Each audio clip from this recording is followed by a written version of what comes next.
The Ukraine army is falling apart as Ukraine is running out of soldiers. The Ukraine army is dealing with a massive desertion problem, with 19,000 soldiers being charged with abandoning their posts since the start of this year. This is why Ukraine has been engaging in forced conscription, kidnapping Ukrainian men off the streets so they can die for NATO. It's so bad that Ukraine has lost 1/5 of their population due to migration and an entire generation of Ukrainian men. It's so bad that the Ukrainian army is now filled with old men and teenagers. And after all this carnage, we even have Western military officials that are admitting that Ukraine cannot win the war against Russia. The only problem is Russia is in a much stronger position now than they was at the beginning of this war, and now Ukraine has less leverage to negotiate with. This is why it made no sense to kill the peace deal proposed at the beginning of the war that Russia was okay with,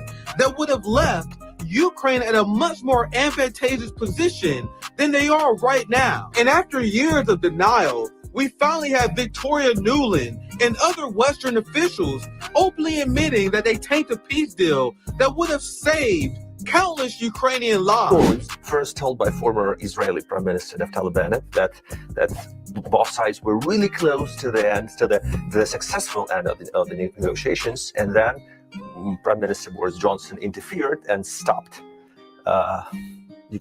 prevented Ukrainians from signing the deal.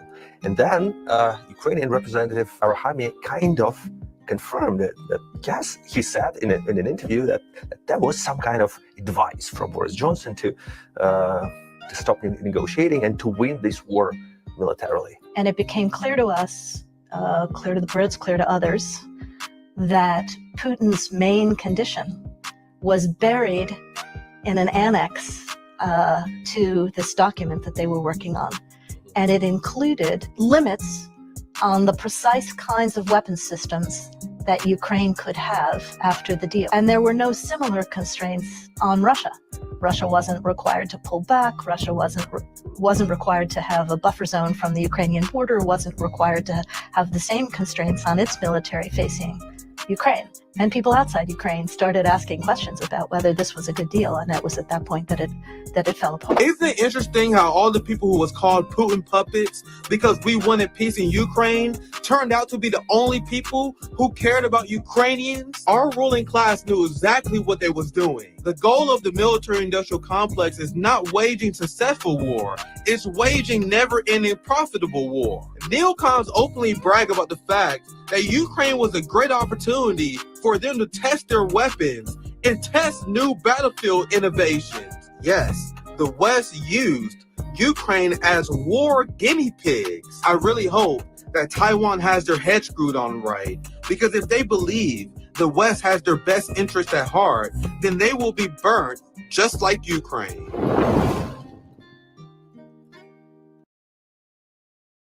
During last night's debate, Kamala Harris doubled down on her diehard support of the genocidal state of Israel, even repeating the October 7th mass rape hoax. Well, let's understand how we got here.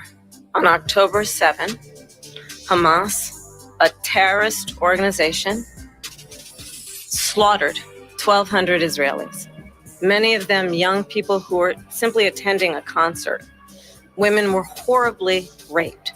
And so absolutely, I said then, I say now, Israel has a right to defend itself. This is Zionists projecting their rape culture onto the Palestinians in order to justify genocide. Meanwhile, Kamala Harris, self-described feminist, hasn't said a word about the mass systemic rape that was proven, that was committed by the Israeli military against Palestinians. The Israeli military and the Israeli police even admit that there's no evidence of mass rape occurring on October 7th. One of the families of the victims of October 7th called out the New York Times for lying about the fact that their daughter was raped. Since then, the New York Times had to walk back their claims and try to bury the fact that they was caught lying about mass rapes on October 7th. This is the same article and debunked story that Kamala Harris and genocidal liberals repeat in order to justify the slaughter of Palestinians. Isn't it interesting how the moderators decided not to fact check this? The moderators fact checked Donald Trump over every little thing. Meanwhile, they let Kamala Harris get away with genocidal propaganda. The message sent by the moderators was clear. Any lies used to benefit genocide and imperialism is 100% welcome in our political discourse. What's poppin'? What's poppin', my friends and family? Welcome to a Friday edition. We finally have Nick at noon solo rant stream. Welcome back, my friends. There's a lot to discuss. Yesterday, this has been a busy week. This has been a busy month, like a busy 60 days, I would say, for RB, between all the mutual aid actions, JB, Sabby. I had an action I was helping the barbershop with in Kansas City. Once again, thanks for the help fundraising, my friends. But this has been a crazy 60 days. We told you guys that the new era of RBN will be something else, but even we couldn't anticipate what the hell was going on. From my speech in Chicago that people still talking about. And I was honored to be at the Leonard Peltier's 80th birthday raising awareness about political prisoners, the Uhuru 3. This was yesterday, where we had a live stream, and I was literally just fucking so happy to be there, showing solidarity, because we had heavy hitters. We had like Julia Wright, Lenny Foster. We had the founder of Amnesty International, who obviously standing in solidarity with Leonard Peltier. It was Rose. I'm trying to remember her name. Rose Stryan. I fucking forgot her name. I apologize for that.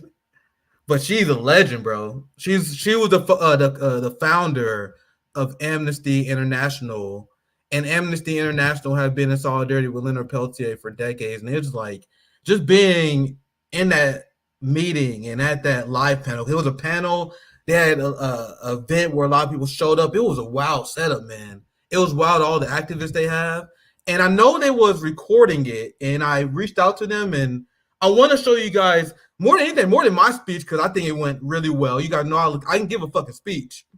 And I was the keynote speaker, my friends. So I was talking to them before. They're like, hey, yo, as a keynote speaker, you can kind of talk how long you want to. You have no time limits. I was like, okay, bro. I have no time limits. So you know I cooked. You know I was calling for revolution. You know I was calling for solidarity, raising awareness about political prisoners, the ones we covered on RBN, the Pilkington 2, Leonard Peltier, Mumia. I was discussing the international coalition that must be formed, which is why I was honored to be there, because I saw something that should inspire everybody. I was happy because the person who organized it, after my speech, they was like, man, after my speech, I was on, because I went in, bro. I went in. You guys know me. I'm not holding back. Especially, I saw all the hardcore activists there. Bro, the amount of hardcore indigenous, black, all these people that was there, I was like, bro, you know I'm going to bring it. And it was kind of crazy that I was the keynote. But I'm like, bro, I'm going to bring it, which I think I did. And I'm going to show you guys the video if I can. But as I was saying, I want to show you guys this live stream, not even necessarily for me. I want to show you guys this for what Chairman Amali said, because we was blessed to be in the presence of Chairman Amali, which is another reason why we hosted this live stream. It's a massive show of solidarity between all political prisoners, between Leonard Peltier, between Chairman Amali. This is why all the FDA ADOS idiots, you know what I mean? The Marcells that try to separate black people in one individual group and say, oh, well, all the other people hate us anyway. There's all these chains of solidarity. You have the Leonard Peltier, you had the indigenous movements calling for reparations for black Americans, standing for Chairman Amali. The Uhuru movement is for reparation. That's one of their key goals and tenets is the advocacy of reparations, and Leonard Peltier and their organization support that. So what we witnessed last night is we're seeing Black Americans and the indigenous population reach a historic level of solidarity. There was always Impression Olympics. There was always factionism. There's a lot of anti-Blackness in multiple cultures too. I acknowledge that. But we are seeing massive solidarity. And that was my speech was focused on. My speech was focused on building the solidarity, and the response I got was really heartwarming. You know what I mean? I'm very glad that Chairman O'Malley was there to witness it. I gave shout out to my brother, but man, I gotta show you guys that speech because Chairman O'Malley was on fucking fire. And that's getting to the Uhuru trial. And the Uhuru movement, and this is what they emphasize on stream because we got them the day of. This is why it was so great for me to be there, because now I can report to you guys as a citizen journalist about what the hell is going on with Uhuru. Because Chairman O'Malley made it very clear that the corporate media is deceiving you guys. Do you guys understand the position of the Uhuru movement is that they won complete victory over the fascist Biden administration? And Chairman O'Malley explained it last night. I'm reporting this to you guys as a citizen journalist. This is what Chairman O'Malley said. I hope I can find a clip so I can at least show you guys his speech. Like you guys hear me all the time. Chairman O'Malley's speech was one of the probably best speeches I ever heard in my life. He completely exposed the fraudulent trial. He explained why we as Black Americans, indigenous peoples, we should be standing in solidarity against the empire. Bro, it was a speech that I was like, bro, we need thousands and thousands of people to listen to this. He also exposed the fraudulent trial where the jury found the Uhuru movement and Chairman O'Malley not guilty of acting as agents of Russia. Now, guys, remember this. This is key to understand why Uhuru had a massive victory. The accusation of them being agent of the Russians was the biggest penalty, which would have came with 15 years. But it also was set a crazy precedent that anyone who advocates for peace can be labeled an enemy of the state. So the entire premise of the charge was that Chairman O'Malley was advocating for peace in Ukraine, not because that's his real position, but because he was paid by Russia to advocate for this position. He was found not guilty by that. Not guilty for acting as an agent of Russia because they explain as free-thinking Black people, we don't need Russians to explain why we should have be hostile to the empire, I should say. Why we should be advocating for international peace and coexistence instead of war. So the jury rejected the charge that they were state agents, which means the court, you guys know, and this is what Chairman O'Malley was saying. This headline is bullshit. You guys see how this headline, and you'll find every single headline like this, where it say the Uhuru's guilty of conspiracy, not acting as agents of Russian agents. The conspiracy thing is easily, they got appeals for that, and they can easily throw that out because this is what Chairman O'Malley was explaining. Conspiracy of what? So you understand the conspiracy charge was contingent with them being charged as Russian agents. So if the jury proved they wasn't guilty of acting as Russian agents, you can't charge them with conspiracy. Conspiracy of what? There's no charge to levy the conspiracy on, which is why this is a massive legal victory for Uhuru and most likely will win on appeal. Worst case scenario, even if they don't win, that's still a massively reduced sentence, but that won't stand. This is the message that he was telling us during the live stream last night. The fact that they only got conspiracy charges is a massive win for them and their freedom because it's something that can be easily overturned and easily appealed. The being charged, found guilty of being Russian agents, that would have came with 15, 20-year sentence, and that would have been devastating. Now, to be clear, it is a chilling precedent that the Democratic Party would go after the Black Socialist, the Uhuru Black Socialists, for simply opposing United States foreign policy. And that's something that the establishment was trying to let happen until the jury rejected that. The jury, hearing the arguments from the Uhuru 3, rejected this. So now the establishment, especially the liberal, NATO left, imperialist establishment, is fuming because they couldn't lock up a group of Black socialists who are advocating for peace.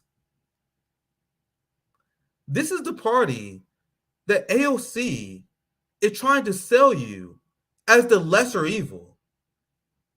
AOC infiltrated, I should say she became part of the Democratic Party under the promise that she will get more squad members. That failed.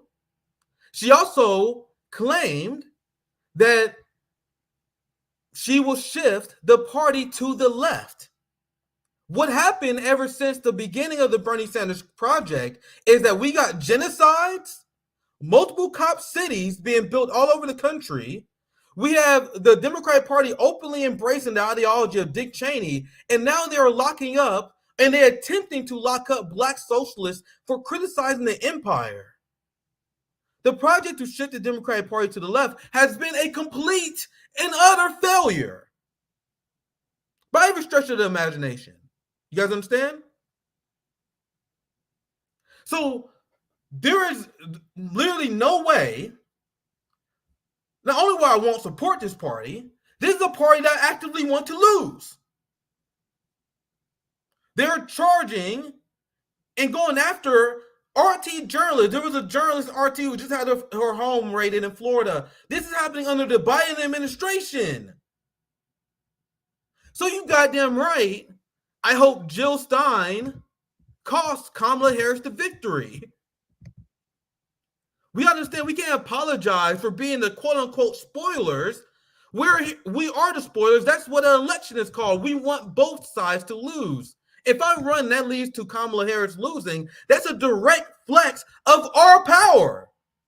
Why wouldn't you, as a third-party advocate, as a third-party supporter, wouldn't want your power to be directly reflected in the results? So if someone was to tell me that me as a Joe Stein voter is responsible for Joe Biden losing the election, Kamala Harris losing the election, I will say, goddamn right, I am all powerful, so now fear me. That is something that we should be embracing. Which leads to our next segment. You have AOC that was given the direction the same way that Sam Cedar was, the same way that you had David Dole, I forgot the other white boy's name, Pac-Man. He did a video. Bro, it's a coordinated effort to attack Jill Stein by not the hardcore neoliberals, but the progressives was given this assignment, including the cuck, the pathetic sellout of the Palestinian movement. You know, the uncommitted Democrat lady who the Democratic Party refused to allow speak at the DNC convention? Instead of attacking the party that silenced her, she is attacking Jill Stein, the only anti-genocide candidate in the race, which is exactly why we told you guys the uncommitted movement was a fraud. Well, the PMCs pushing it was frauds, and they're enemies of the anti-genocide movement. This is what we said on the Palestinian roundtable that I hosted many of those. We hosted one a few weeks ago where they explained how the uncommitted movement was fraudulent. The on the ground true activists that want to liberate Palestinians, none of them view uncommitted as legit. It was a Pramila Jayapal pet project promoted by the professional managerial class as a way to get people back into a genocidal party. Now, I know I'm spoiling it a little bit. We're going to get to it. I'm going to show you guys the uncommitted cuck, the one who was kicked off the DNC stage, wasn't allowed to speak, but she's spending her time attacking Jill Stein instead. Showing you the utter depravity of these people. And these Palestinians, and this is not coming from me, this comes from our Palestinian allies, the ones that we just did a roundtable on. You can easily look this up. They view them as the biggest traitors, the biggest enablers of Zionism, the people who oppose the resistance, and support the genocidal party. I'm gonna make this point later because they go to what the uncommitted lady was saying, where you guys understand that you acknowledging that it's a genocide and you supporting the party makes you the worst person in politics. You realize that, right? AOC. Actually, I'll pull up now. I keep spoiling it. Let me see if I can find an uncommitted person here. Here it is. I'm going a little bit out of order, but fuck them, since I can't shut up about it. But this is the reason why they're attacking. I'm gonna read this first that I already had up here. The reason why they're attacking because Joe Stein is leading Kamala Harris in key swing states with the Muslim vote. The Green Party and third parties as a whole is stronger than it's ever been in my entire life. Well, I should say since I've been an active voter. Ralph Nader was pretty powerful. But the problem with Ralph Nader is he wasn't building a movement. You guys see how that stopped? The issue for the establishment is that Joe Stein, Butch Ware, and the Green Party, and I've been directly involved in this. We talked to these people, especially out of Chicago. And you heard this with Shama. We had Shama Sawan on this week.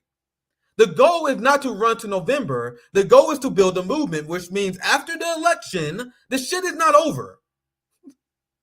So this is why it's scary, because now we have Joe Stein getting a majority of the Muslim vote. You have the giant anti-genocide coalition. You have people who I find sus, who push culture war shit, who are anti-socialist, anti-communist, like Kim Iverson. Kim Iverson is anti-communist, culture warrior pusher. She decried people for protesting the police state. Not a big fan. But even she is supporting Joe Stein. And she had to emphasize, like, man, I don't like the Green Party because, you know, she's an anti-communist. You know what I mean? But Joe Stein is even bringing those people in because they oppose genocide so much. So I am seeing a coalition around the Green Party that Howie Hawkins tried to kill. Howie Hawkins tried to kill, by the way, in coordination with the European Green Party. But RBN, we had a third-party summit, and we told them that the Green Party needs to become an unapologetically anti-imperialist, pro-liberation party, pro-black, pro-liberation party. And they listened. They listened. To be honest, like, I talked to these people. Why do you guys think their reparations, their black agenda is so damn strong? Why do you guys think they condemned the Howie Hawkins wing? Look at the videos we did with Stein. I had conversations with these people, like, they completely rejecting the fraudulent Howie Hawkins movement. And now the focus of the Green Party, because we at RBN and many other activists, we try to build something instead of just tearing it down. Yes, I was aware of all the criticism of the Green Party, but what is the goal here? Because think about it, for all the people who like bash Joe Stein in the Green Party, who actually does want a third-party movement. There are a lot of people like, oh, we want a third-party movement. Okay, let's say you start a third party, and then you guys understand it takes years to get that ballot access that Joe Stein and them have. And then let's say you have this party, and then you guys run into a disagreement. You guys run into a pretty profound disagreement, like the disagreement that the Joe Stein wing had of the party and the Howie Hawkins infiltrators had. Joe Stein stands strongly against the Ukraine proxy war. Howie Hawkins was pushing it. So what do you do if you build this party? It takes years for you to build this party up, and then you guys have an issue you disagree with in this hypothetical party. Do you break up and start all over again? You guys understand that's incoherent, right? So what are we going to do? Just throw the Green Party aside, start all over again with ballot access? No, what you do, you understand, especially a socialist party like the Green Party is built on people power. So what you do is you use your people power to influence the party. And that is exactly what RBN did, whether people believe it or not. There's a reason why I was at the DNC speaking. Instead of just blindly bitching and complaining about what was on the Green Party and things we disagree with, we used our people power. We used our power of persuasion to convince the Green Party to actually become serious. You had Howie Hawkins who pushed mandates. The Green Party pushed mandates. Jill Stein is not for mandates. And that's something that we talked about on this show. That's something that we advocated for strongly on this show. So that's the plan, is to build a movement using the current situation we are in right now, where an anti-genocide coalition can be formed.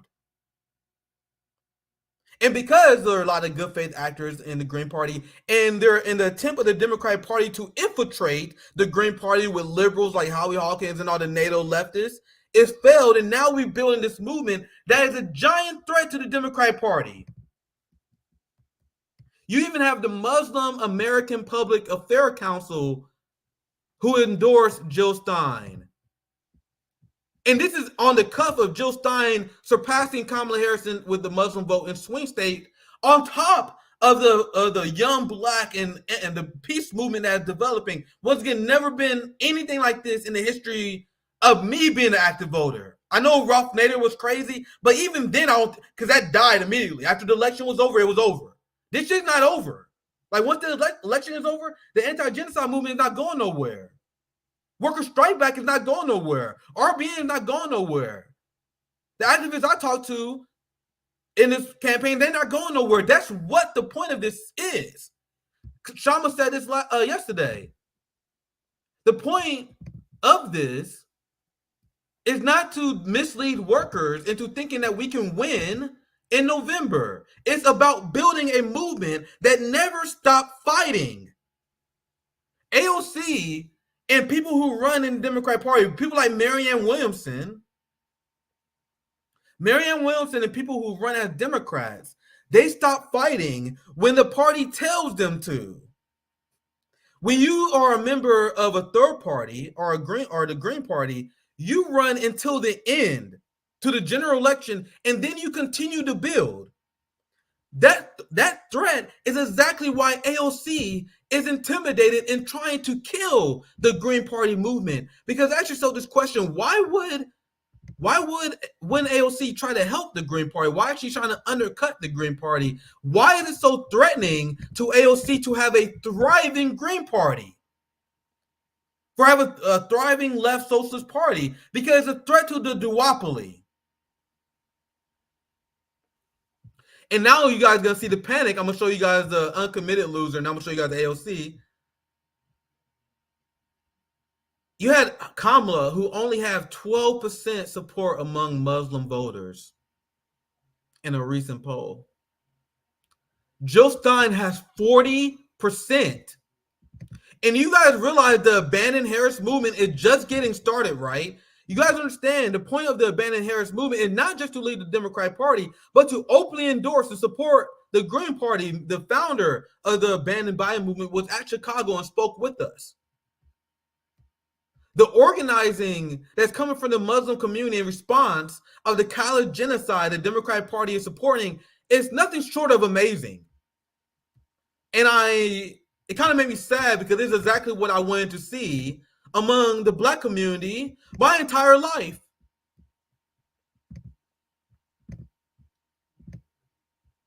So I'm gonna show you guys the uncommitted person. I don't want to go too out of order. So let's go to this. So in light of Jill Stein going through this surge, Jill Stein is invited on the Breakfast Club. And what was obviously a hit job, but backfired in tremendous fashion. And I'm going to explain to you guys here. You had this person, Angela Rye, who I do not know because I don't follow politics, but she was extremely hostile to Jill Stein, to the point where her own audience is destroying her. People are still flaming her to this day. And the Breakfast Club is far from a radical audience. In fact, if I was to classify the audience of the Breakfast Club, I would classify them as normie liberals. Like, the normie people who follow celebrity politics. Even they are turning against her because of her performance. And now there's so many people that say they're supporting the Green Party after Jill Stein and Bush Ware absolutely killed it. They took every single one of their bad faith arguments and made it about substance. It's literally one of the best interviews you will see, which is why the establishment viewed Jill Stein and Bush Ware as such a threat. And you had her dropping gems like, I will end the genocide in Gaza. She's on the fucking Breakfast Club, and they are upset that she's advocating for reparations. They're talking about creating multiple Black Wall Streets. You had Jill Stein talking about ending police brutality, Black reparations, and this is the response of the host. Mad as hell. Why is that? Here's Savvy. She was big mad. Yeah, she was. Why do you think that is? Why do you guys think I don't follow celebrity shit? I don't even view them as winning the battle of the meritocracy. I am unimpressed by celebrities because the only reason why any of these people on the Breakfast Club is here is because they follow orders, because they are willing to do the bidding of the establishment. You not have that, like, comedy is dead, Hollywood, all this shit is dead because it's not a meritocracy. It's all about who can suck the most Hollywood oligarch dick. Eddie Griffin for Kansas City, he starred in Undercover Brother. You guys never saw him again. Why do you think that is? Because Eddie Griffin wasn't someone who could be controlled. Just one of many examples. Mos Def is the best rapper, best lyrical rapper I've seen in my lifetime. Mos Def is the best rapper, but he didn't get the movie deals that Ludacris and many of these other people got. He wasn't pushed as many other people. Why? Because he couldn't be controlled. He went on Bill Maher's show and spoke out against the war on terror. So they killed his career. So now, that's why I don't understand why people worship celebrities. I don't understand why people went to Hollywood, because it's literally a group of people who have no skills and no talents. They just suck off the ruling class, and they are given these positions. What's the name of the actress? Gal Gadot. You know, the woman who played Wonder Woman? According to literally everyone who knows acting, and I am not someone who deeply engrossed in acting culture, but even me, when I watch movies, I am looking at Gal Gadot, and it's clear that that person cannot act. There is not a single person in the world who is not in the Hollywood infrastructure that would tell you that Gal Gadot could act. She is the worst actor I have ever seen in my entire life, but she was made super famous because she was a member of the IDF. You understand how Hollywood and celebrities work? Gal Gadot is such a bad actor that her race, the race of Wonder Woman, was played by Amazonians, and the original direction was them to have a strong indigenous style accent, and apparently they changed the accents of the characters to be Israeli. They changed the Amazonians to sound Israeli because Gal Gadot cannot do any accents. She's a very limited actor, so they turned the entire Amazonians to Israelis to kind of to make it easier for her. Just a few examples on how this should actually work. So if you wonder why Angela Rye is here and why she was so hostile to Jill Stein, even though Jill Stein is saying stuff that is undeniably good for the Black community, why the Breakfast Club was upset, because they're not pro-Black, they are capitalist first. This is what Black Marxists have been saying from day one. When I see the Breakfast Club, when I see these Black celebrities, they are pro-capitalist, pro-imperialist, and they are class loyal to their class before they are pro-Black. You must understand that. But anyway, I'm hammering this point too long. Let's move on. I'm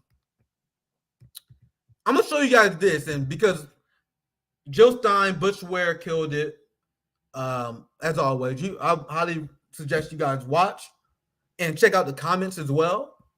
But I'm going to show you guys this clip of Bush Ware absolutely fucking cooking. And when you see Bush Ware cooking like this, it becomes clear why the Breakfast Club audience, who I view as normie, not even necessarily insult, but they're just normie liberals. Even they was like, oh, bro, these motherfuckers are legit.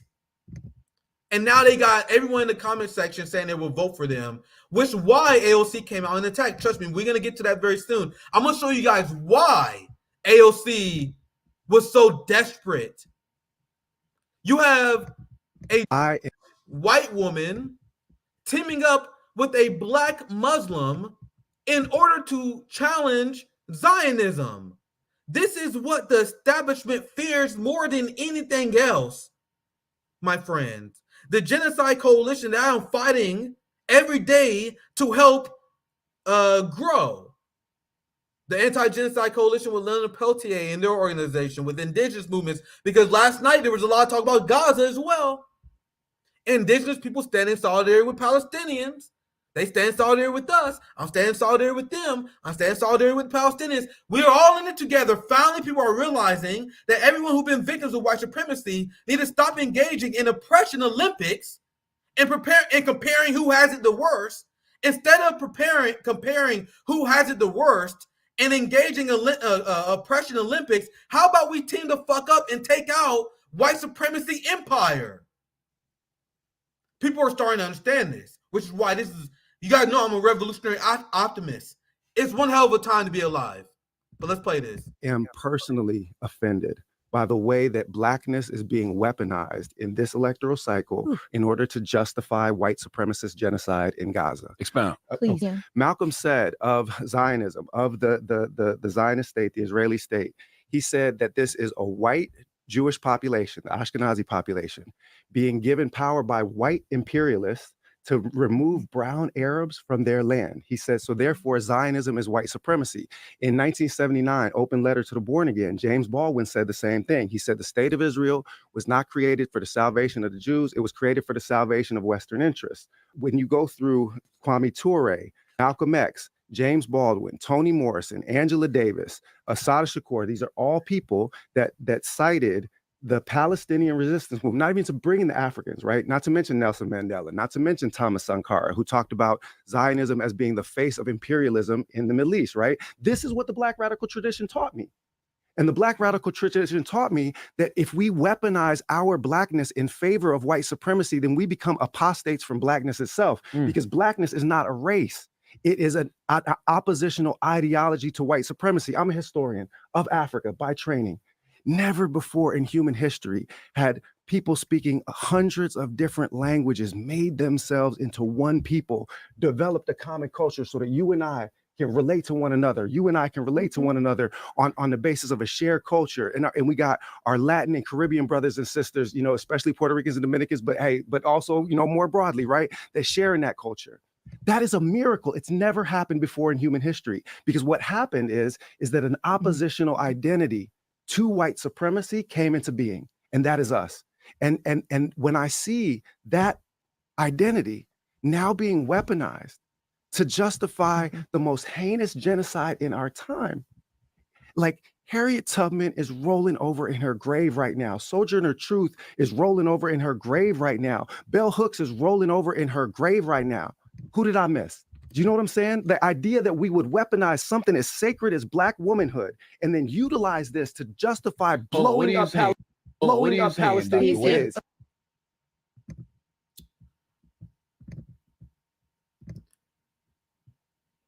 This boy, Butch Ware, just fucking cooked. Oh man, hold on. I'm trying to let me out of here. Here you go.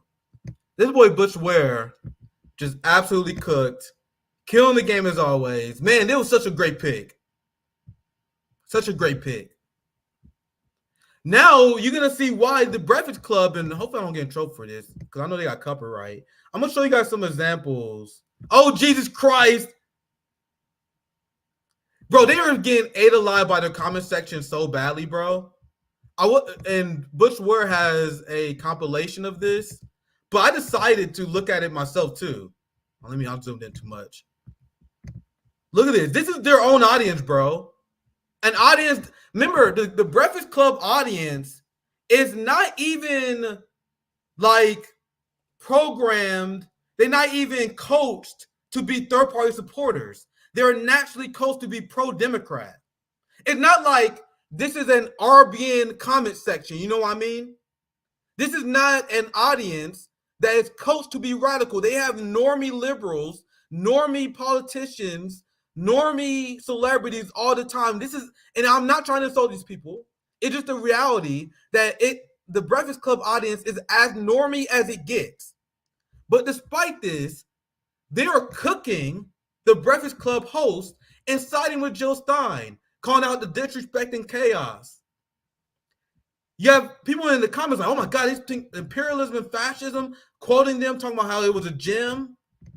I wish Bush and Jill asked Angela if she was more triggered by Bush mispronouncing Kamala or by hundreds of Palestinians being slaughtered every day, because she sure got energy for the dumbest triggers.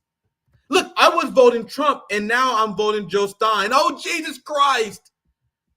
This was such a massive win. And this is why Howie Hawkins was such a cuck and waste of a time, because Howie Hawkins could never pull this off.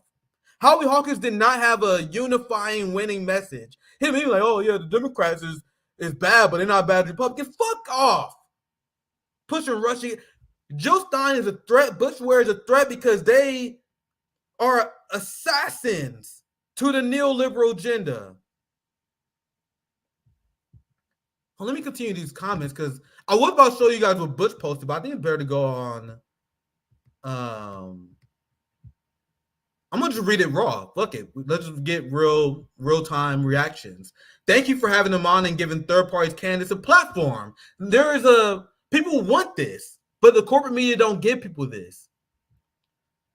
Though both Democrats and Republicans actively remove third-party candidates off state ballots and debates, you can't claim that Trump is a threat to democracy when you have Democrats undermining democracy by removing third-party candidates off the ballot. It wasn't supposed to be a debate. It was supposed to be an ambush, and you failed. I'm sorry, Angela was wrong at the end of this joint. Dr. Jill Stein has my vote. So they sent this Angela woman to attack Jill Stein, and the only thing that happened as a result was that more people started to support Jill Stein. This is the AOC effect. And this is why our message is so dangerous. This is why they're afraid to mention me. The ADL mentioned RBN, and they got cooked. The ADL mentioned me and smeared me as an anti-Semite, and the only thing that happened was that I gained 6,000 followers in one day. You guys see how we kill the establishment with knowledge? We weaponize our intellect. We become an intellectual working class movement, and we checkmate them, and we put them in a position where they have to kill us. Because we intellectually dominate these frauds from bell to bell. The exact opposite of what the dumb left has been for a very long time, where Cenk Uygur would get cooked. The left would Cenk Uygur bullshit.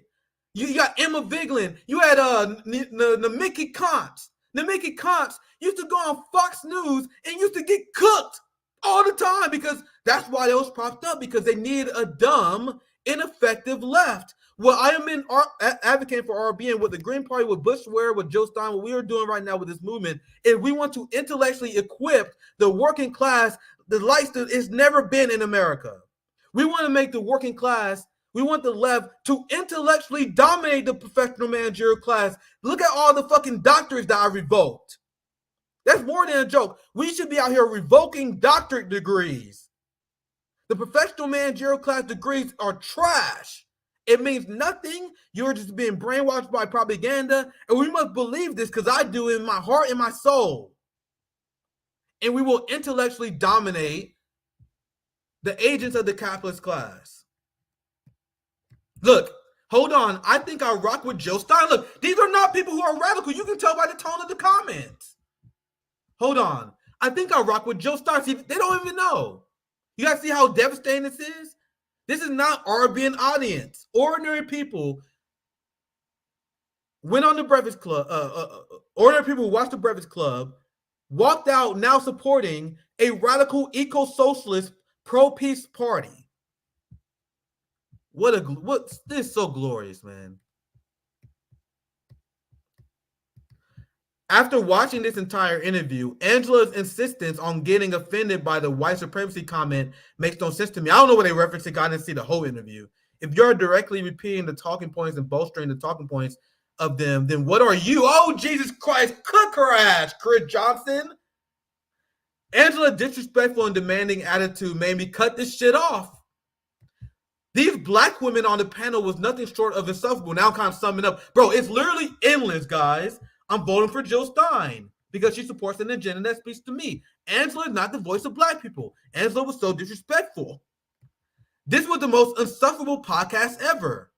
Y'all got more mad over a name pronunciation over the horrific war in Gaza, but I think at this point you guys get the point. So for a second time, I'll move on. But you guys see, Jill Stein and Butch Ware went on the Breakfast Club and cooked. By polls. So let me play this because they're showing, this is Butch Ware showing the comments. 2020, 1 out of every 3 eligible voters chose not to vote. And who were they? They were largely, disproportionately of color, young, and low income. Exactly the people to whom our agenda speaks. Yeah. So, you know, a lot about voting is indeterminate, and it's not going to be predicted by polls, because polls, you know, are by definition people who tend to vote. But what we're talking to are people who tend not to vote. Don't they also deserve a vote? I don't know if you guys see the comments. I already read a lot, but Butch Ware is literally just scrolling the comments and showing how it's overwhelmingly in support of their movement.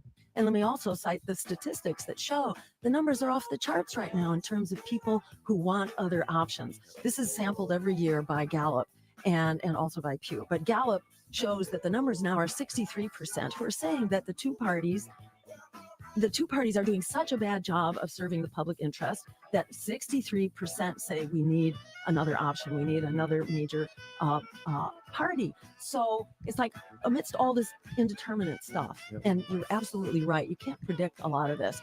Are we going to clamp down and say, therefore shut down choices, therefore shut down options when that's what people are demanding? And why are people demanding it? Because they've been thrown under the bus for long enough by both parties, and they really want other options. So what we're saying is, let's give people those other options. If you're concerned about splitting the vote, so-called spoiled elections, there's a solution for that. It's called ranked choice voting. We have been pushing that for 20 years, and the Democrats keep shutting it down. Why do they shut it down? Because they want to extort your vote. They want to be able to use fear campaigning and smear campaigning because they don't want to face. That's such a great point. And I won't deny that ranked choice voting is buried in our own system, but I don't really support ranked choice voting. I support star voting. Ranked choice voting is designed to protect the establishment because it puts people in a position where you still have to rank war criminals. And now you have the choice not to rank them if you don't want to. But what most people would do if they was to vote, they would say, let's say, for example, they would rank Joe Stein number 1, rank Kamala number 2, and Trump number 3. You guys understand, once they throw out the Joe Stein votes, that means you will effectively vote for Kamala Harris. And a lot of people would do that under ranked choice voting. Under star voting, you give people a number rank. So you would give Jill Stein a 10. And then I will give Kamala a 0 and Trump a 0. Under this system, you're not voting for the lesser two evil because they take the numbers. So once again, I'm not mad at the Green Party for supporting ranked choice voting because it's good for third parties and it's an improvement. But ranked choice voting for Green Party people listening right now is not the solution. You need, I think it's called star voting. Well, I'll just explain to you guys. Star voting is based on it's a numerical vote. So if you give Kamala and Joe Biden a 0, they won't give any of your support. Under ranked choice voting, if you rank them, if you forget to leave them off, that means once the candidates are rounded off, your vote will go to Kamala. That's how it works. So I'll talk to the Green Party about that eventually. But once again, I don't think it's necessarily a bad thing to support ranked choice voting, to be clear. So let's get to the main event. This has been trending all day, where AOC is getting absolutely cooked. Obviously, she got a lot of likes here because they're bot-like. We got the DNC, they run bot farms. We know this has been confirmed. But when you look at the comments exposes everything. That's why ratios are so important, because you can bot likes, you can fake likes, you can buy likes, you can do all this stuff. But when you see people getting roasted by the comments, that's how you know the people are against you. So this is AOC seeing that Jill Stein just laid it, she had to find one clip as a got you that wasn't really a got you, and you guys gonna see why. This part where liberals are they had to find something to post, and look, this is the got you that this class warrior was designed to do, was to tell Jill Stein that she would never win like AOC. This is the big got you, according to AOC and the professional managerial class left. And it is the talking point of AOC the other day, who is taking her marching orders from the DNC. This is exactly what they say, that we are only running for president. Of color as parroting talking points instead of us looking at basic math. The one thing that AOC has done that you haven't is win some elections. And you guys see why I despise liberal identity politics used to silence the truth. That's exactly what it meant to do. She came in, interrupted her, which shows her hostility, which is why her audience is now fleeing her to support Jill Stein. And then she brings up a completely irrelevant point, and it highlights the mentality of the ruling class, that they view winning elections as the success, as the goal. So according to the professional managerial class, which is why we as communists and socialists say that class antagonisms cannot be reconciled through bourgeoisie electoral politics. So what the professional managerial class left view as a win is getting elected. So once they get elected, it doesn't matter if they sell out. Hey, what's poppin', Savvy, my amazing RBN sister? We got breaking news. Jill Stein is back on the ballot in Georgia. That's amazing to hear. And now, by the way, I explained this on the stream last time I covered this topic, but I explained it again. You have Jill Stein that is utterly destroying Democrats in these legal challenges. I gotta find the Green Party ballot map. Like the amount of states they're on enough ballots to win the Electoral College. They only missed like a few states.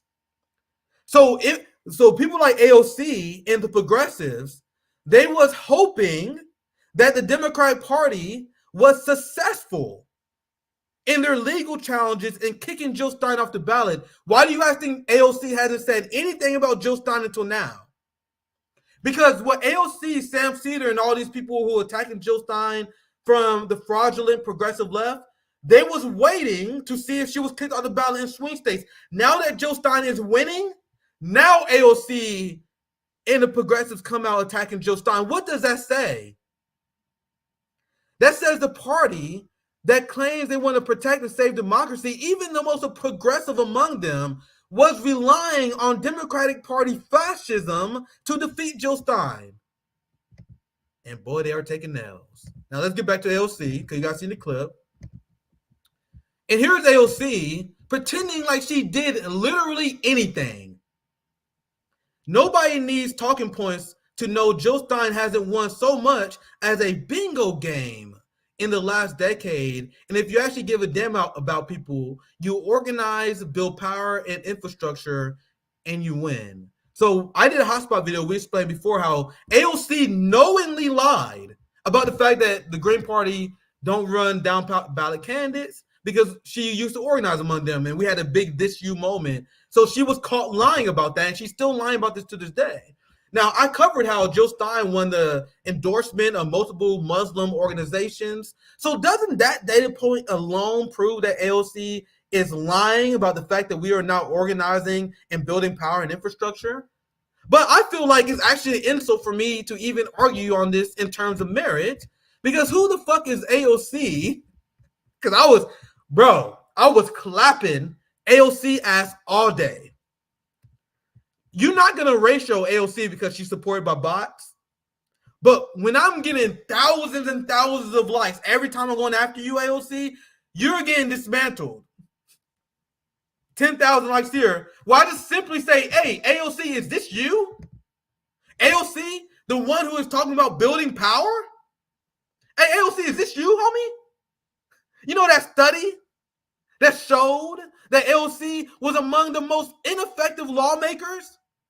And the only reaction that AOC supporters have to this devastating receipt that I had on her was they're like, hey, Nick, do you know that came from Jerusalem Post? Showing how dumb AOC supporters actually are, because you can find the same story reported in multiple news outlets, because AOC supporters, you idiots, Jerusalem Post don't do the studies, they publish it. You can find the same study in CNN, New York Post, and multiple outlets. AOC supporters, you dummies. Jerusalem Post post a study. You guys know how AOC supporters are so dumb they didn't even realize that? They was like, hey, Nick, don't you know that was a Jerusalem Post hit job? No. Multiple studies show that AOC is ineffective. How is that true? Because name one thing that was on the original AOC agenda that she got passed. Don't worry, I'll wait. In fact, she abandoned socialist ideology, including strike breaking, supporting war. So I wouldn't rate that as a negative. You would say AOC accomplished nothing. I would say, oh no, she accomplished negative 50. Not only did she accomplish nothing, she actually did the exact opposite of what her stated ideology was. And now we also got to remember when AOC talking about how, oh, I am the one who builds power. That's what she's talking about here. AOC, you had one job. AOC, you had one job. And she said this in the beginning because I know I used to follow this very closely. The job of the Justice Democrats was to elect more progressive members of the squad to implement their agenda. The only thing that happened since you was elected was you was kicked off committee seats and you watched squad members lose to AIPAC. AOC watched her friends lose to AIPAC while pulling the ladder up. And after losing to AIPAC, look, there's another one. Once again, if you're getting thousands of likes against AOC, it's not good for her. Because I'm not bot boosted. You haven't accomplished nothing except watch your friends lose to AIPAC while pulling the ladder up. You're the biggest sellout to the working class and peace movement in modern history. And I once again clapping her left and right. Here's another tweet with over 1,000 likes. Well, I explain how is AOC gonna sit here like she's built a coalition, like she got anything passed, and like she got the general support of the American people.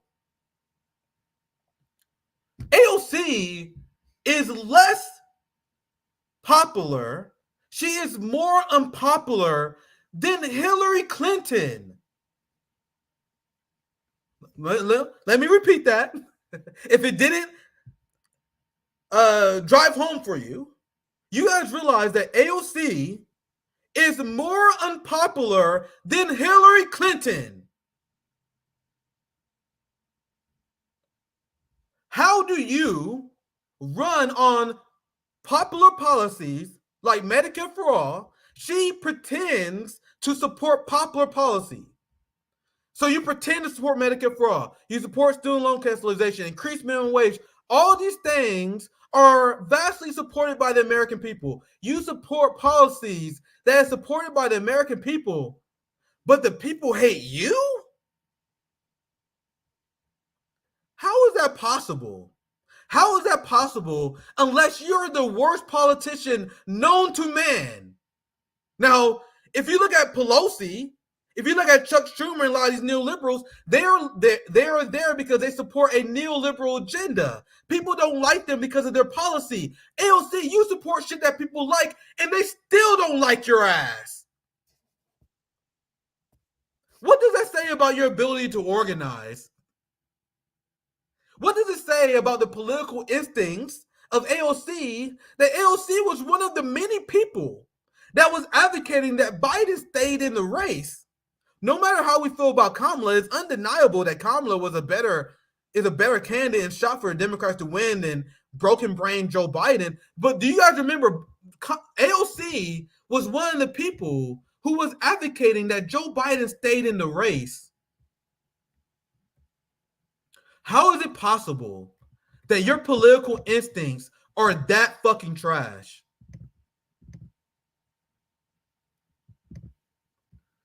What is Joe Stein's response? I thought I had it here. Here it is. I think this is it. Let me show you guys Joe Stein's response. I kind of want to show you guys because she got cooked. AOC got cooked, bro. You see Max Blumenthal. Literally everyone responded. Like, by the way, it would take us an hour to go through all the ratios. Look, Max Blumenthal fucking destroyed her. You used to attack the warmongering Dick Cheney in 2019. Today, you attack the peacemongering Jill Stein on behalf of Kamala, who joyfully accepts the Cheney's endorsement. What side are you actually on? 10,000 likes. Once again, I will acknowledge that AOC got a lot of bot boosted likes, but these are ordinary people. Not only me, because I'm getting thousands and thousands of likes respond to her, but it's just everyday people just destroying her. There's our friend Zankis. I had another tweet from Zankis I want to read. I haven't read this one, but I want to show you guys this one because Zankis explained how she reached out to AOC years back about the abuse of migrant children.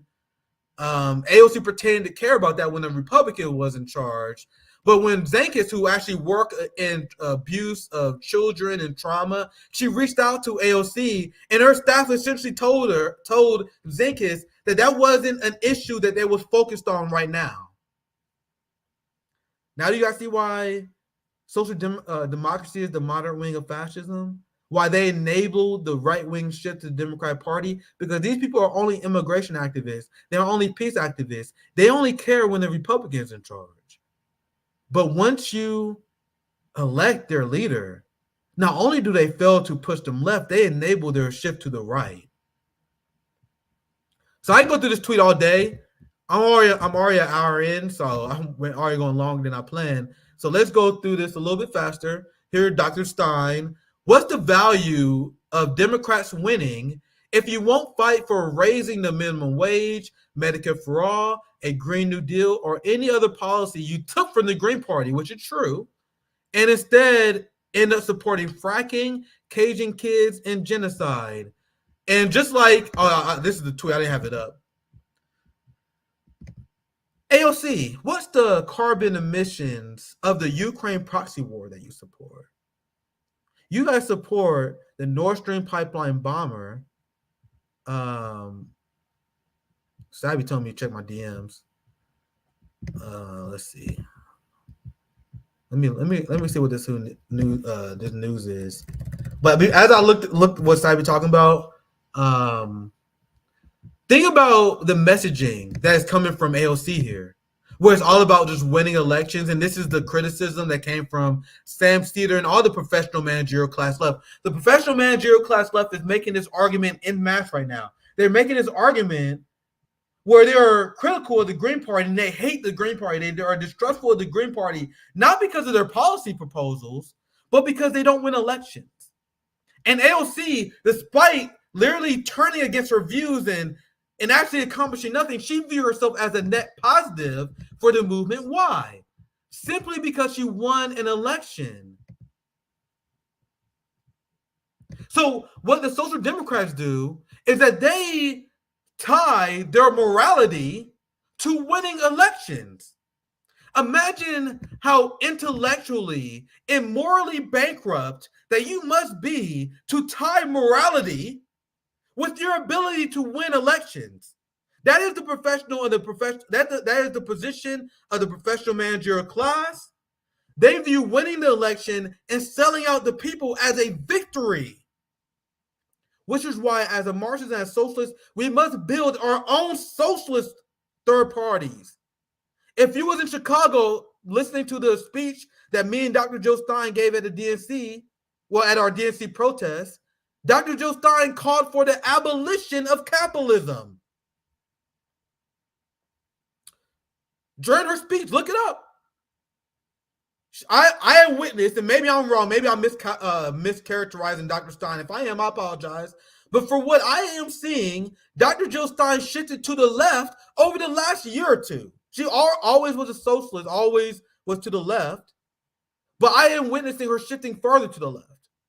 And I hope that it's RBN influence. One thing I will say is I had a tweet where I said I think RBN had influence on the Green Party shifting them to the left. And Dr. Stein liked the tweet. She liked it. So I don't know if that's her saying that you're right or she's just showing support. But I'm not supporting parties unless you have a leader that's calling for the abolition of capitalism. And I don't think Dr. Stein is as far left as I am, but that's a great starting point. You know what I mean? So let me see what this huge news site we're talking about. Oh shit. Oh shit. Oh shit. Oh shit. Is adults actually getting serious? Crazy how Dr. Stein's interview on the Breakfast Club has Democrats unraveling. Would love for her to come on the ADOS Reparations Summit. Oh, Jesus Christ. See, I assumed that many of these people wouldn't support Jill Stein because she's called for the abolition of capitalism. Now, if they're willing to support Jill Stein because her amazing Black agenda and because her killer performance on the Breakfast Club, that is huge. Remember when I was just talking about how we need this coalition between Black people, Muslims, indigenous people, and our white allies to challenge imperialism? That will be huge if that happens. That would be huge if that happens. It would be great to see ADOS finally get serious about building a coalition for reparations. So, hey, Marcel, you can apologize anytime because isn't this what I advocated for, Marcel? Isn't this what I advocated for? And the FBA people like, oh, we don't need no coalitions. Fuck a coalition. That's what Marcel said on Savvy's show with a straight face. Fuck a coalition. And now here is Yvette literally calling for a coalition because Marcel is so dumb he don't know what coalition means. he don't even know what it means to form a coalition. But here is ADOS doing something that I've seen them reject for a very long time, advocating for coalition, and now they're doing so. So I'm glad they are correcting their position on this, because this is why I was critical of ADOS, because they came after me. They came after me because I said, bro, we need to form coalitions to get stuff like reparations done. And now here they are forming a coalition, exactly like I said. So anyway, let's move on. Where was I? Thank you for the tweet, Sabby. I appreciate you. Sabby is the fucking she's the best. Isn't she? Is Sabby the best? I'm kind of stalling too as I find something. Where'd I leave off? AOC. I read Zankis. Here's Stein's rebuke. I read that. Oh yeah, the uncommitted lady. I teased this earlier, and I decided to talk about it later because I didn't want to go too out of order. I think this is the last thing that I will share today, and then I get to super chats. So Dr. Jill Stein calling out AOC for supporting genocide, and this is the response of the representative that was not allowed to speak at the DNC, and then they had this meeting where they was crying like cucks. The uncommitted movement at the DNC accomplished nothing except devaluing the lives of Palestinians. The uncommitted movement in these Palestinian sellouts, this is the same critique I have of the Black sellout class. And I can say this because I talked to the Palestinian Community Network. I had the Palestinian Roundtable where they was more critical of the uncommitted movement than I was. When you talk to real on-the-ground Palestinian activists, they snuffed this shit out from the beginning. That's why I snuffed it out.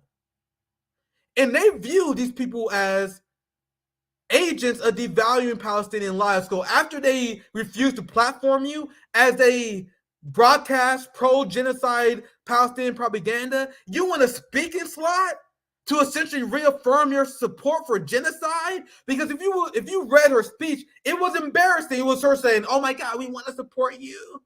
We want to support you. Come on, please. You're making it hard for us to do it and be socially acceptable. It was literally the most pathetic. I'm glad, fam, that the DNC didn't allow her to speak. It was the most pathetic speech that would have done nothing except devalue the lives of Palestinians. And she probably would have got booed by the genocidal Democratic Party. But this embarrassment to the anti-genocide coalition had the audacity to go after Jill Stein. You guys see how it's all coordinated by the professional managerial class who's willing to sell out their own people in order to join the Democratic Party? So in response to Jill Stein responding to AOC, she says, this is Val in so many ways. So she says this is Val in so many ways. And as I continue, you're going to see she don't mention how it's Val at all. To call someone out who's opposed to your agenda. AOC spoke at the DNC convention where they denied you an opportunity to speak. And she lied on behalf of the Kamala Harris and Biden administration, tirelessly looking to implement a ceasefire, which they are not doing. The ask uncommitted was to have a arms embargo, and Kamala Harris said, "Fuck you," and then you like, okay, it's all right. You can kill more of my people. My position among the capitalist class is so important. I am willing to allow you to kill my people so I can stay in power. This is the worst kind of person. You guys understand these Jim Clyburns, Ruah Waman, these Uncle Toms are the worst of the establishment. The worst. But let's continue. AOC was one of the first to call what's happening in Gaza a genocide. And AOC, like so many of us, understands the serious threat of a second Trump term. You mean the threat of like a genocide happening? Is Donald Trump such a threat that he may cause a genocide? I don't know, man. I think that's pretty devastating. Is Donald Trump such a threat that he's locking up black socialists who speak out against his war? Oh, no, that's Biden. The threat of a second Trump term, if Trump will build cop cities all over this country. Oh, wait. That's happening right now under the Democratic Party. So what do you guys mean when you say threat of Trump? Project 2025 is Project 2024. Cop cities and genocide is happening right now. You guys understand that factually speaking, there has never been an administration on as bad as Gaza as the Biden administration.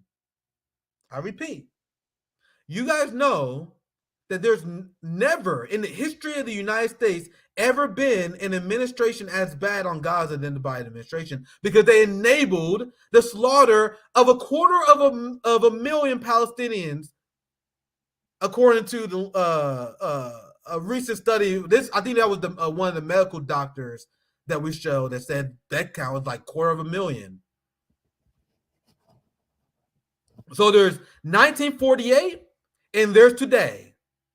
There's no administration, including the Trump administration, that was worse on Gaza than Joe Biden has been. That is just a fact. If you want to say that Donald Trump will be worse, the onus on you is to explain how he will be worse. Will Donald Trump cover up the death of Americans being killed by Israel? Oh, wait, that's what Biden did. Will Donald Trump allow Israel to get away with mass systemic rape of Palestinians? Oh, wait, that's what Biden did. Will Donald Trump, will he lie about mass rape in order to justify the genocide of Palestinians like Kamala Harris did? That's what Trump did. I mean, that's what Kamala did. Kamala Harris spread the mass rape. And I've been challenging liberals for this from day one. And no one answered me. I ratioed so many people. Like, give me a concrete example of something that the Trump administration would do that the Biden administration wouldn't.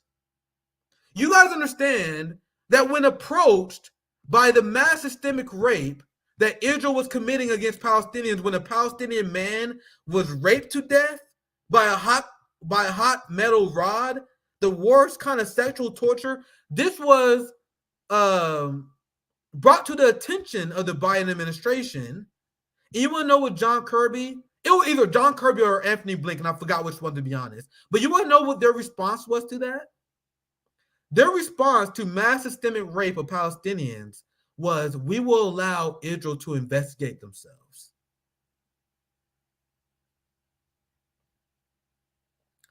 Israel did have that debate, and they decided that rape is okay. So then the Biden administration was like, okay, Israel already decided the issue, and we are going to support their pro-rape society. Explain to me how Donald Trump would be any different.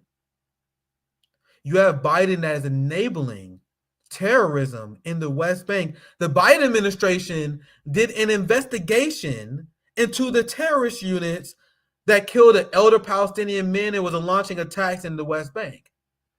Their own investigation found that this Israeli terrorist unit was guilty of human rights violations. And then they took the PR win where they said the Biden administration condemns the Israeli terrorist units in the West Bank. And then a few weeks passed, And then the Biden administration said they will not sanction said Israeli terrorist unit. In fact, they will continue to give them weapons.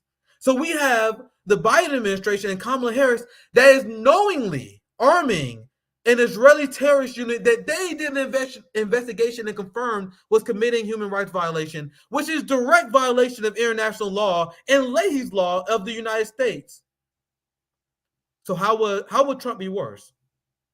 You guys see how when you equip yourself with knowledge, when we reject anti-intellectualism and you intellectually dominate these motherfuckers, you expose them as shallow they are.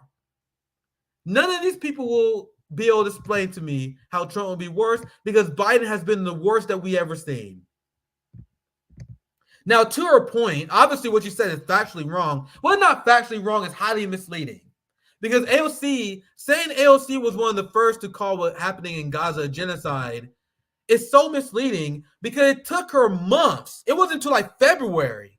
And this was after she was harassed by anti-genocide protesters when she refused to call it a genocide before.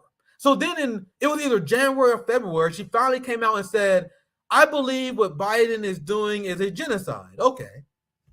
You guys understand, like I said, this makes you worse than anyone in political discourse right now. And this is what, once again, another banger, over 1.6 thousand likes, replying to the sellout. Do you guys know AOC saying that Biden and Kamala committing a genocide and then endorsing the person that they are acknowledging committing a genocide is the most morally bankrupt thing you can do in politics? So the dumb, uninformed liberals, they are in denial that there's a genocide.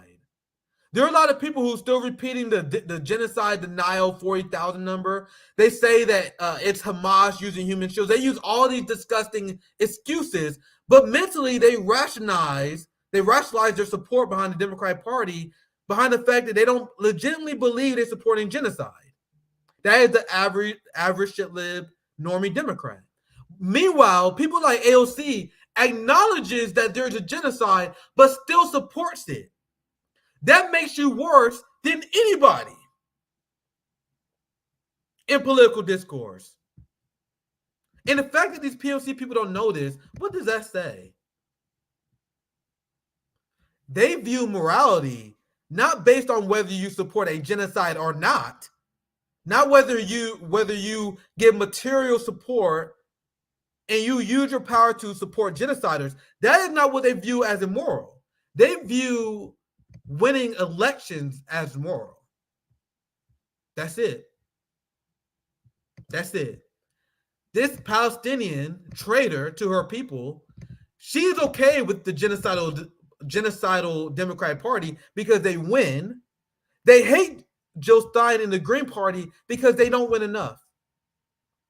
Imagine how morally and how intellectually bankrupt you have to be for that to be your position. What the? I think I can end this lecture, this rant session today. 70 minutes. I think that's good for a Friday. Let me read some super chats when we get out here. Hopefully you guys enjoyed. It's been a while since I did a solo stream. You guys know we've been having banger after banger guests. Chris Smalls was on yesterday with Sabby and JB. I had Shama Sawant. She joined me on Wednesday. And I'm gonna see if I can get the video of my speech for Leonard Peltier's.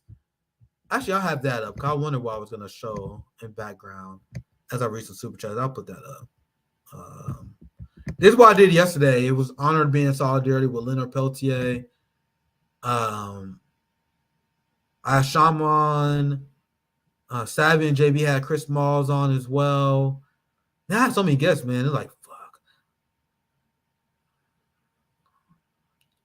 Anyway, we have we got post duopoly coming back on Tuesday. You guys know that, right? My post duopoly brothers and sisters, or brothers, I should say. So Kid from Heartlands Media, Do Dissidents. We was in Chicago kicking it. So they're gonna join on Tuesday for a post-duopoly show. It's been a while. Ah, man, long week. Yeah, I'm gonna see if we can. If I can find footage of the speech, I will show it, because more than anything, I want to show the speech that Chairman Amali gave. Lenny Foster, the spiritual advisor to Leonard Peltier, also gave an amazing speech. So I want to show those three, because it was like a 4. You guys know it was like a 4-hour live stream. So I'm gonna show you guys the speech from Lenny Foster, and then I'll show you my speech and Chairman Amali if I can get hold of the footage. But at the end of the day, not everything I have to do is for content. You guys know I'm an activist, organizer who has a YouTube page. So my mindset was like, man, it's whatever. The only reason I want to post it on the channel, because I just want you guys to see it. Like, where here?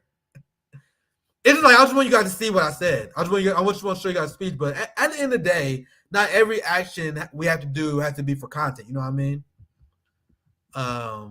That's why I didn't want to shove cameras in the face, because I was organizing with a barbershop. You guys helped me fundraise money for school supplies. I didn't feel like, man, not everything had to be for content. That I realized, like, man, we don't have to do that. I'm gonna just do the action, and we'll let. And that's so whether I get the speech here or not, it's good. I want you guys to see it, but I was just happy to be among and be in solidarity with them. Let's all right, let me start with the super chats. I appreciate the support. Buckeye fan, thanks for the 199. Fuck Angela Rye. Brad DNC tap dancing. Go in on her. Go in. Another banger. You guys already know banger after banger. Bro, New Era is truly filled with bangers. No, and guys, I love getting speech so much, because if I'm able to show you guys the speech, they had a dope setup, because I was obviously on live stream. I was on Zoom call. They had a lot of speakers on Zoom call, but they also had a in-person event. It was an in-person event. A lot of people was there, and they was watching our Zoom call. So there was a in-person event where they were celebrating the birthday of Leonard Peltier. They had a great showing, and they were showing my speech on that monitor to the people that was the in-person celebration of the Leonard Peltier birthday. And then after my speech, bro, I just love, like, bro, the feedback, the applause. And then the organizer, Don, she was like, bro, after the first thing she said, and you guys will see if I get the video, after my speech, she said, oh my God, my faith was renewed in the movement. I was like, that's the best compliment I could have received. After my speech, she's like, man, I got more, my faith in the movement been restored. I hope I can show you guys the video, but either way. Thank you, Biden, for the consistent super chats. I don't know anything about Angela Rye. She's just another celebrity shit lib, but this person probably knows. Angela Rye fought for CBC on the Hill and Maxine Waters. She works on CNN and is still a political strategist. Equal massive conflict of interest. Well said, Buckeye fan. Thank you for the $5, Snobly. But other left shows told me Joe Stein wasn't a serious candidate. If you run in a party where you know their elections are rigged and they will fight against your interests, then you're not a serious candidate.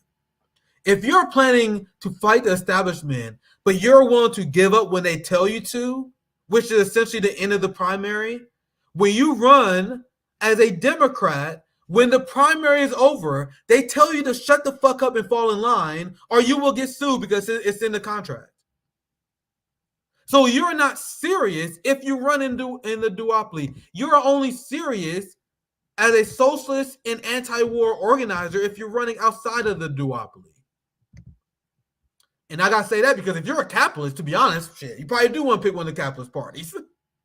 You're a capitalist, right? You for strengthening the power of the capitalist class, for them having control of the means of production, then shit, why not? But if you want to advance the interests of the working class, there's literally no reason for you to ever do anything within the duopoly. And Old Crow, my friend, I appreciate you. Just sending support. Keep up the fight. Thank you, brother. Thank you for $2, Christian. Yo, Nick, they shook.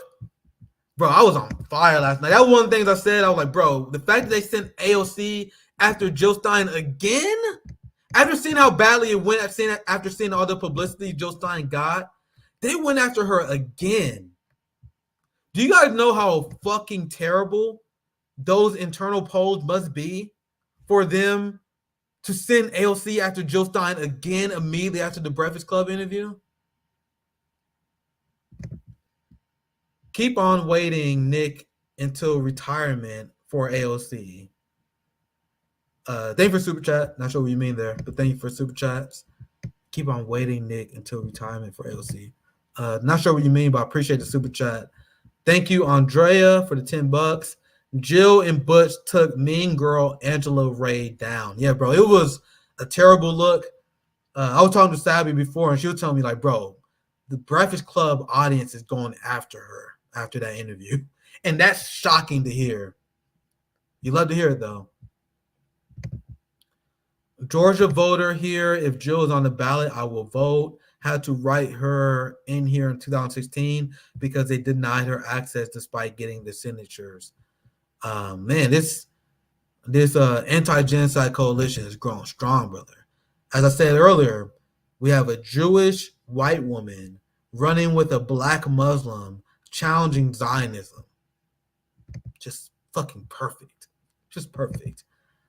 Angela Rye got cooked and coped so hard because Dr. Stein told her ass that she is using white supremacist DNC talking points. She was shook. Absolutely. And after you get done watching my stream, hope you guys don't cut me off. But after this stream, I highly recommend that you guys watch it. I will. To be clear, I only seen like 15 minutes. I saw the clips.